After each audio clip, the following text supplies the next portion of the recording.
Katy here. Support the show by helping us with a vital need that we are facing in 2025.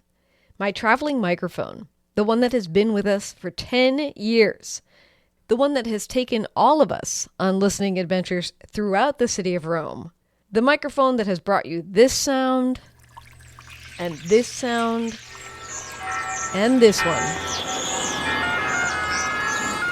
That microphone is on the fritz. We have fixed it more than once, and it just doesn't sound very good anymore. And we need your help to purchase a new one that will bring the outside world to life for us once again. And listeners have already donated $275.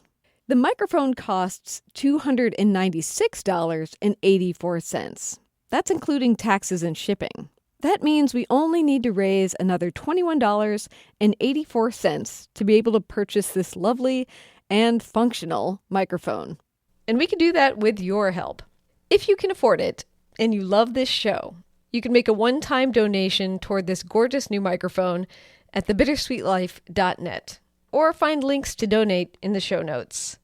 Help us raise $171.84 more so that we can get back on the road. You will receive a handwritten thank you note in the mail for your contribution. And trust me, your love of this show and your tips toward keeping it working right are very much appreciated.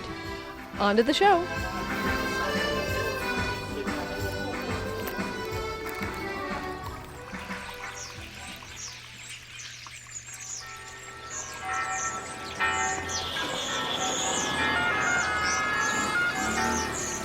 Welcome to Rome. This is The Bittersweet Life with Katy Sewell and Tiffany Parks. Hello, this is The Bittersweet Life. I'm Katy Sewell. I'm Tiffany Parks. Tiffany in Rome, Katy in Seattle. And today we're doing a follow-up on last week's show with Darlene Sullivan about what happens when you move abroad, heading off finally at last to the dream country you've always wanted to live in. And when you get there, well, it's just not quite as fun or dreamy as you were expecting it to be. What then? What do you do then? We heard Darlene's first-person story with this last week, so you can listen to this show without having heard that one, but I would suggest listening to her episode first and then joining us on this one. But I figured that episode, it was one that I recorded with Darlene without Tiffany there, and I thought, well, surely this must have brought up some thoughts when you were listening back, Tiffany, and you were not there to share them along the way. So I thought we could do a follow-up of, what happens if you follow this lifelong dream and it kind of sucks, at least initially, hopefully not forever, but maybe forever in some cases.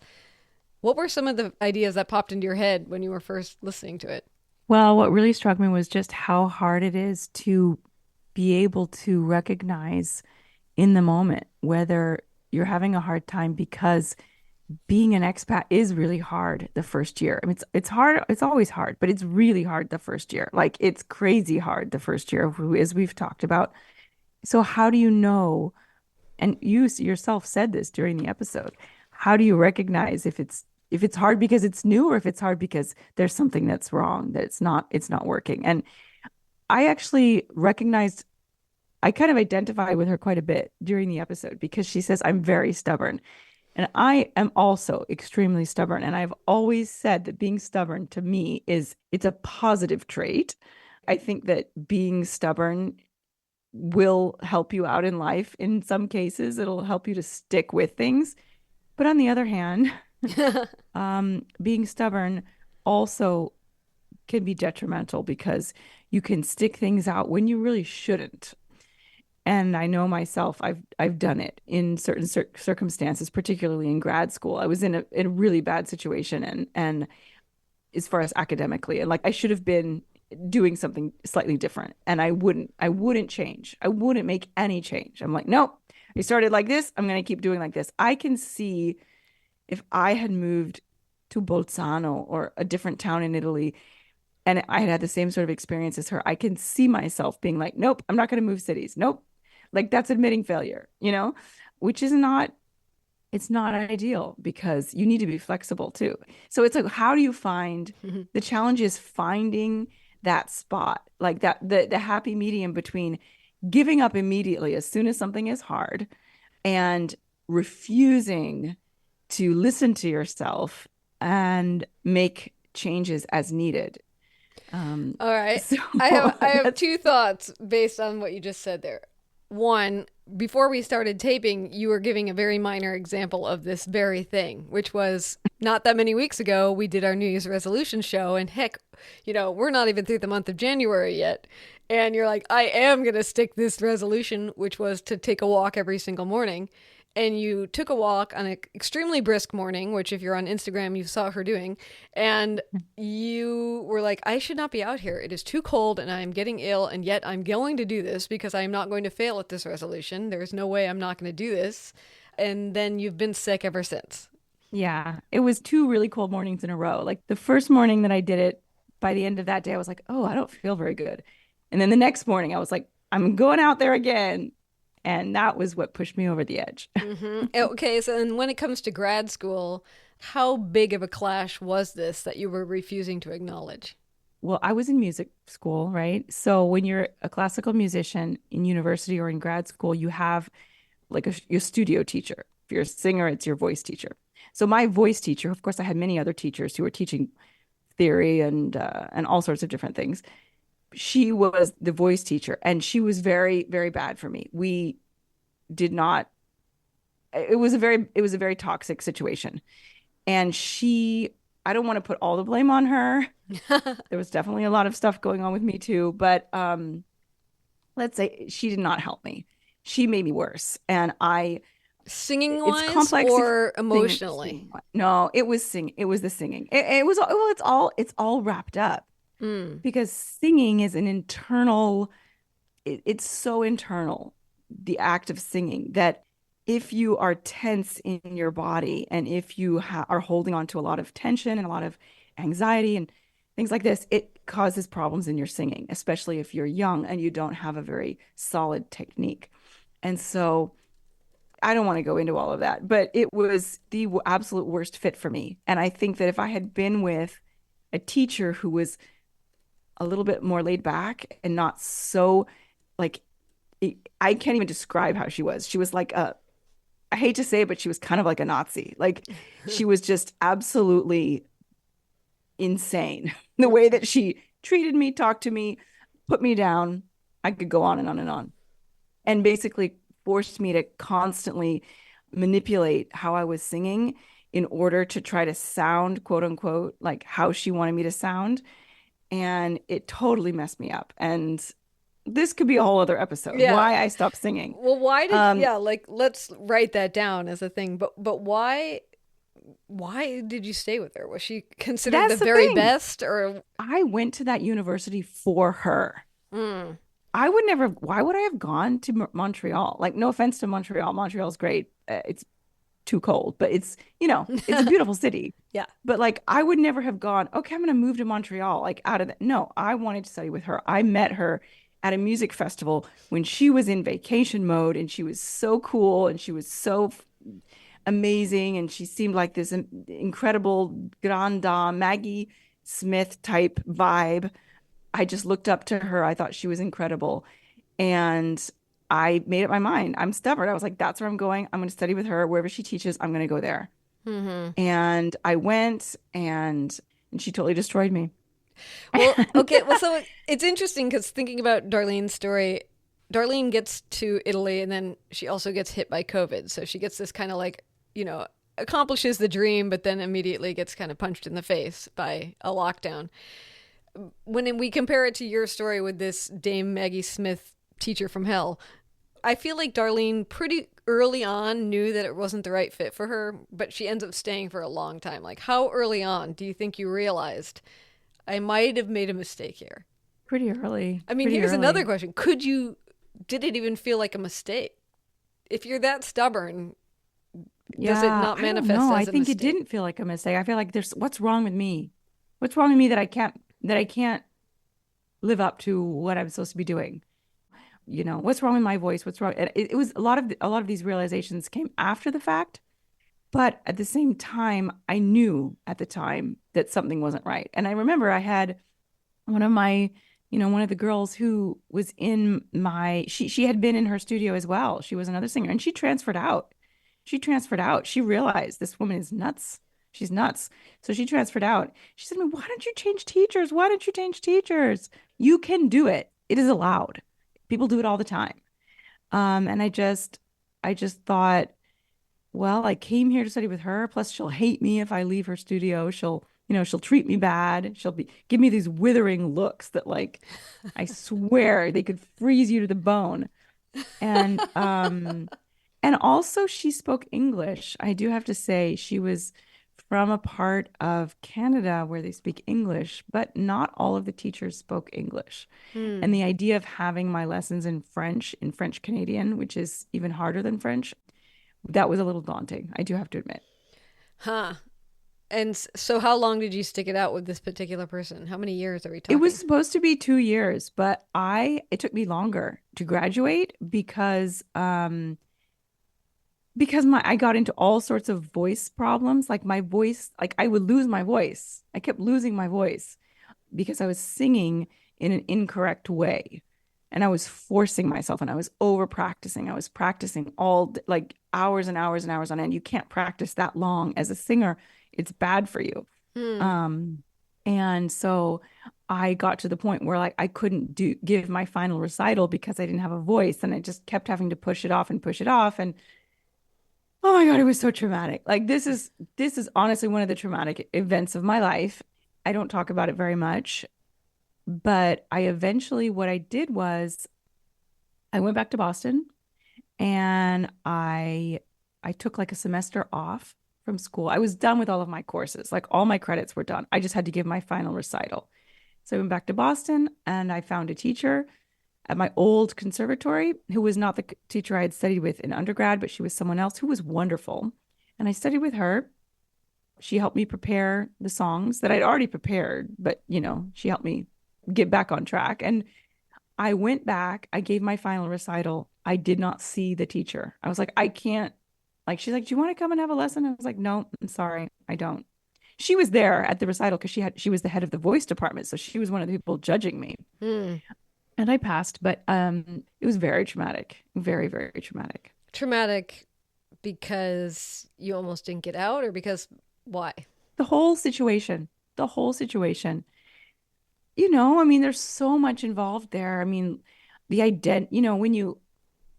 when you pursue something so single-mindedly, like I pursued opera, it becomes a part of your identity. And when all of a sudden that comes into question because your voice no longer works, or you can't sing the way that you used to sing, or there's some kind of major problem going on, it's just traumatic. It's like a dancer who can't walk anymore. It's that kind of thing. And Hmm. calls into question your future, everything you've worked for up until that point, what you're gonna do, what you spent slash wasted your life on. And it's just it's a lot. And just yeah, she was really, I don't abusive is a strong word, but I almost feel like that is apt when I think back on it. And did you just walk away? Do you know what happened to this woman after that? Was it just, I what pretty much walked happens? away. Yeah, I didn't have any more contact with her. I was not interested in that. Do you think she's listening to this podcast right now? No, I don't. She might not be alive anymore. I have to look it up. But I don't want to be dramatic. And everyone is the master of their own life. Everyone decides what I don't believe in blaming other people for your own life choices. However, she's a huge part of why I no longer pursued operas. I mean, I did sort of half-heartedly pursue it after I finished grad school, but it would really she's just soured the whole experience for me. And I just not just emotionally, but physically, like I feel like I could have gotten out of it. I could have probably found a really great teacher and done some like major voice therapy and stuff like that. But I just lost the passion for it and the love for it somehow. Hmm. I mean, that makes sense. If you have a terrible person. If you had had an encouraging person who had actually made you better, it could have been so different. I know. And I could have. I mean, that's what this conversation really started out to be about. If I had just been a little bit less stubborn, and I started out saying I think stubbornness is a quality, but it's a really double-edged sword because I think if I had not been so stubborn, things could have gone differently. Mm-hmm. And I think probably I shouldn't have even stayed there. I should have just left. I didn't like living there. I didn't like the city. It was too cold. People were unfriendly. I felt very isolated the entire time I lived there. I felt like French Canadian people were not interested in having any kind of a relationship with me, like the kids at school. Like the only people who gave me who ever talked to me were either Canadians from other parts of Canada. No offense to French Canadians, but I'm sorry. I mean, I'm particularly talking about Quebecois people. There are other parts of Canada where they speak French, and that's not included. The Quebecois people were not interested in talking to me or knowing me. So it was just the other Canadians or Europeans, and maybe there were one or two Americans. I don't think there were any Americans there. Mm-hmm. But yeah, I just felt extremely isolated, very isolated. And 9/11 happened when I was living up there. Mm. And it was weird. The reaction of Mm. people, Mm-hmm. shrugs, shrugs. Like, oh, they had it coming? Or, Kind of. I mean, they wouldn't say those words, but I just remember being at school that day because it happened at around 9 a.m., 9:30, I think, in the morning. And I hadn't left the house yet. And I went into school because I was, kind of needed to like have some kind of human contact. And somebody looked at me and what's wrong? And I was like, kind of in half in tears. And I said, well, did you see what happened? And they're like, oh, yeah, yeah, yeah, yeah, I saw that. Kind of like that was the reaction of mm-hmm. so many people, so many people.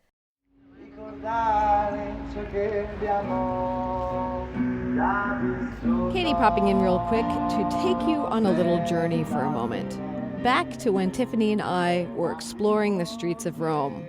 Take a listen. So Piazza Navona is, yeah, I know you've been here before, Katie, but is there even a word? It's a spectacle. It's spectacular. It really is. Oh, and look, Katie, it's noon on the dot right now. As you can hear the bells from Sant'Agnese in Agone. Now, it's kind of hard to know where to look first in this piazza because there's so much going on and there's so many beautiful things.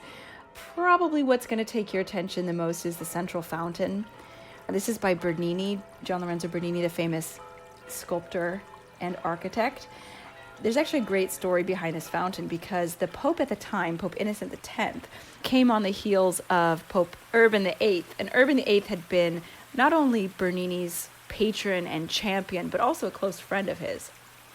So he had gotten all the amazing projects and commissions all throughout Urban VIII's papacy. And he was just a favorite artist of the whole city. And when Innocent took over, he had been a rival of the previous pope. And so he didn't want to work with anyone that pope had worked with. And so Bernini suddenly was out of fashion, and he instead was working with a couple of different architects, including Francesco Borromini, who's my personal favorite architect. And he was the great rival of Bernini. So suddenly, finally, Borromini gets to shine. And in fact, the central church that you can see here, this towering, gorgeous Baroque church, is by Francesco Borromini. But Pope Innocent decided he wanted to build a monumental fountain. Now, he sent out, not exactly commissions, but he sent out notices to the great artists of the time to submit their ideas and their designs for the new fountain, and then he was going to select which one he preferred. He, on purpose, did not invite Bernini to submit his ideas. But there was a family member of his who knew what was going on, who loved Bernini's work, so he convinced Bernini to make a model of the fountain anyway. And they put it in a place in the palace where the Pope would not be able to miss it. And so when Pope Innocent saw a model of what Bernini had projected for this fountain, he was completely gobsmacked by it. He fell instantly in love with it. And he was quoted by a contemporary historian as having said, "He who desires not to use Bernini's designs must take care not to see them." We have had so much fun exploring this historic city. So many wonderful stories, so many beautiful and thrilling sights to see, and we've made so many discoveries together. Now imagine being on the streets of Rome with us, making those discoveries for yourself, as we show you some of Rome's most delightful secrets. You see them with your own eyes, you smell the smells. We're leading a week in Rome this October, 2025, from the 5th to the 11th, a small group of adventurous and curious listeners. And you could be one of them. Find out more information at thebittersweetlife.net or email us for the details at bittersweetlifepodcast@gmail.com. Now, back to the show.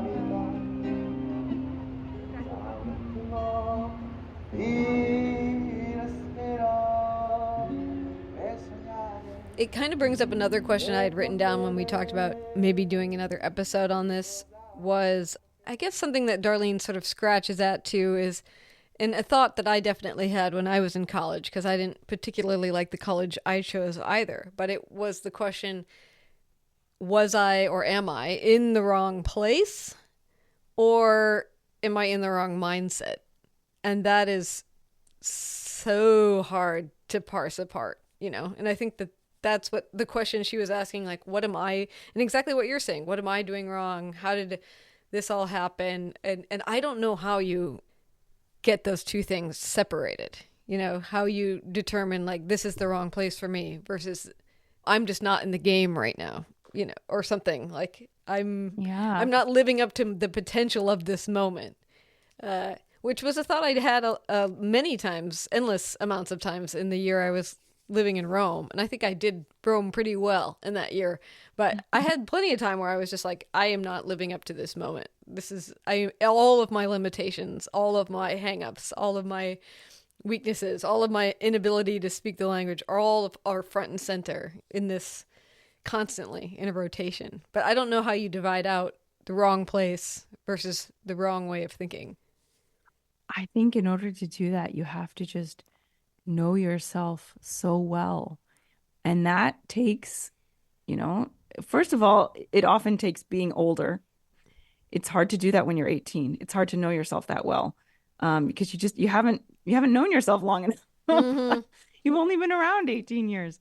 Yeah. But I think that there are things that we can do to know ourselves better. Journaling, I think, is a wonderful tool for that. And taking time to be introspective and not constantly be entertaining yourself, and stop sometimes and look around and take walks. But I think in order to do that, you really have to, you have to be very self-aware, and not everyone is, and it's not easy to be. Yeah, because sometimes it's painful to be. Yeah. Yeah. But it's almost like now you can have like this stubborn Tiffany of today with the outside person that could be like, hey, Tiffany, remember that time when I'm pretending I have a puppet in my hand right now, for those of you who can't say, hey, Tiffany, remember that time when you were so stubborn in grad school and you, maybe don't go for a walk this morning. I mean, but yeah, right? I didn't even stubbornness is a dominant quality for you still. It really is. Well, I mean, again, I remember my first year in Rome, and I remember being on the phone with my mom, sitting on a bench somewhere in Trastevere. I think I was in Piazza Sonnino, like, right there at the sort of the first tram stop over the river. And I was sitting on a bench, and I couldn't help crying, There wasn't necessarily one specific thing I was crying about. I was just crying because I was so lonely and so confused and unsure and at sea in all sorts of different ways. And she just said, why don't you just come home? And I was just like, do you even know me? How is that something I would ever consider? Just come home after 2 or 3 months, tail between my legs. Oh, it didn't work out. That's not even like an option. It is not even close to being an option. Is it not an option for you, or is it not an option because your friends, threw you a going away party or something, and you're like, well, I can't come back 3 months later. They threw me a going away party. Like, how embarrassing is that? No, it's me. And I mean, I think part of that was it really had only been a few months like that. I can see myself after 4 years, if I was still really miserable, like being like, okay, this didn't work out. I would like to think that after 4 years, I would be able to make that call. But after a few months, I mean, that's just not me. It's just not, I stick things out, as we've proven. Yeah. Yeah. And I know we've talked on this show before. It's not uncommon to cry in those early months, which is so counter to what we think it would be like, when you finally make it to a new experience, and maybe that's where the tears come from, is that you think like, okay, I'm on this big new experience. I've been dreaming of Italy my whole life, and now you're, miserable, and that's why it feels like you have to cry. I think I've told you before that there's one particular church that's along the Tiber River that every time I walk by it, now a decade later from when I first was living in Rome, the first thing I think about when I see that church is me sitting in its side chapel crying my first month living in Rome and feeling like, why do I feel so lost when I have such an amazing opportunity, And obviously that church stands for so much more, but that's my first association with that particular place. What church was it? I was just curious.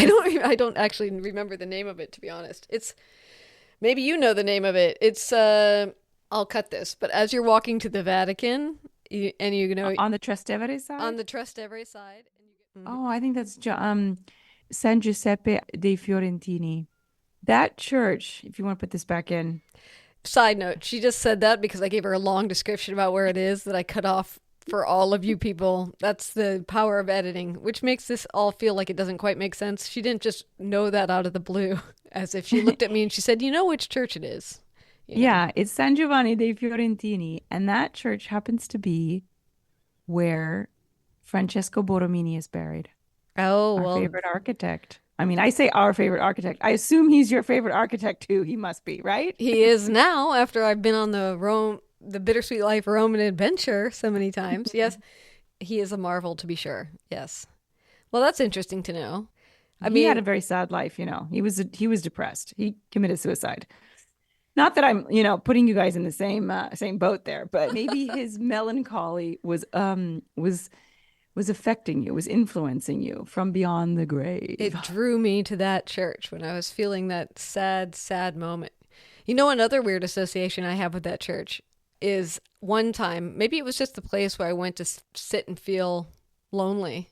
But one time I was sitting on the steps of that church and a pigeon flew up and landed on the ledge, and it had a string attached to its leg, as so often and so sadly happens to pigeons, where they get caught up in the trash on our streets. And on that string was caught another pigeon.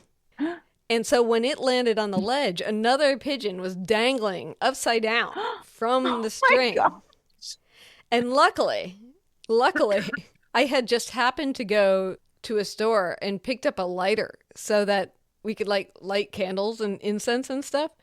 And I had the lighter in my pocket. And I was just like, well, how can I possibly help this bird? Because they weren't going to let me. Anytime I got close to them, they were both like, ah, and I sparked the lighter and I burned the string in the middle. And the poor pigeon that's hanging upside down just crashed to the ground. So no fun for him. But then he was like, oh, okay.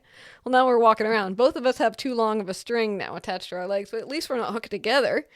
So I do think of that with that church as well. That's a pretty cool story. Yeah. One of the best pigeon stories I've ever heard. One of the best pigeon stories you've ever heard? Well, I haven't heard that many good pigeon stories. I've heard a lot of crow stories. That's true. We had some pretty good pigeon stories around that crow episode we did back in episode 51. So you could dig around episode 51 and find some decent pigeon stories. But thank you. I'm glad that was a good pigeon story. All right. So it's just so odd. I'm just trying to visually imagine a pigeon sitting on the ledge of a church with a string hanging off its foot and another pigeon just dangling upside. It's just a great visual. Flapping, of course, trying to get, so it's not hanging upside down. All right. Well, one final question.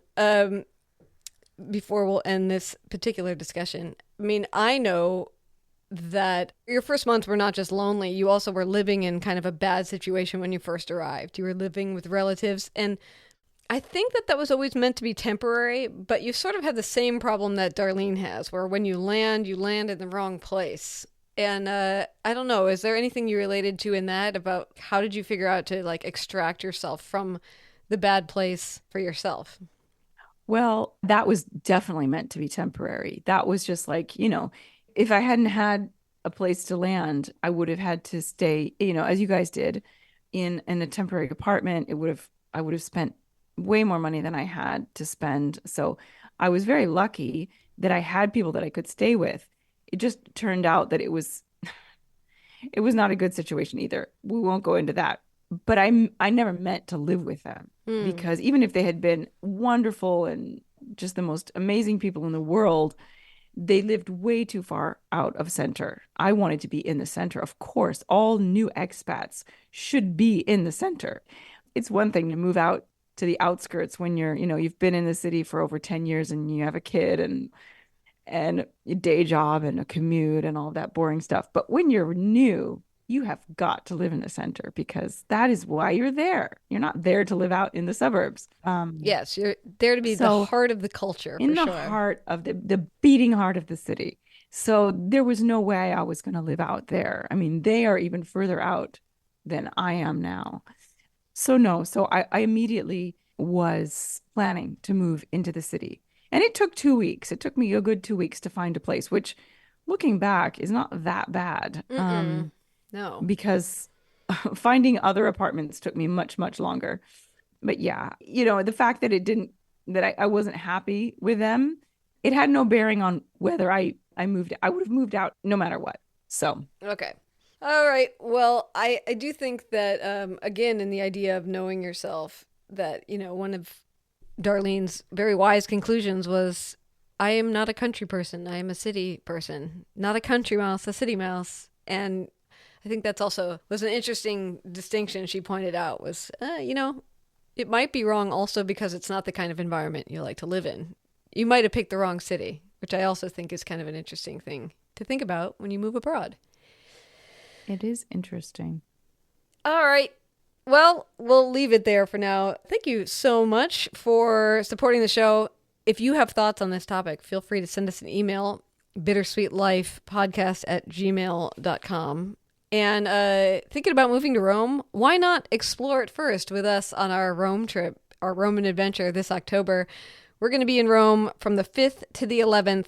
We're only offering 8 rooms for this exclusive tour. We're going to be showing you all the secret sides of Rome. And if you want to know more about this Borromini character, will you? If you come with us on the secret tour of Rome, Borromini is the name of an architect.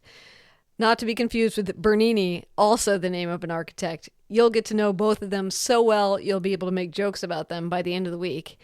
Like one of our guests, our first year, who I don't think had ever heard, well, he definitely had never heard of Borromini. Maybe he'd heard passing of Bernini.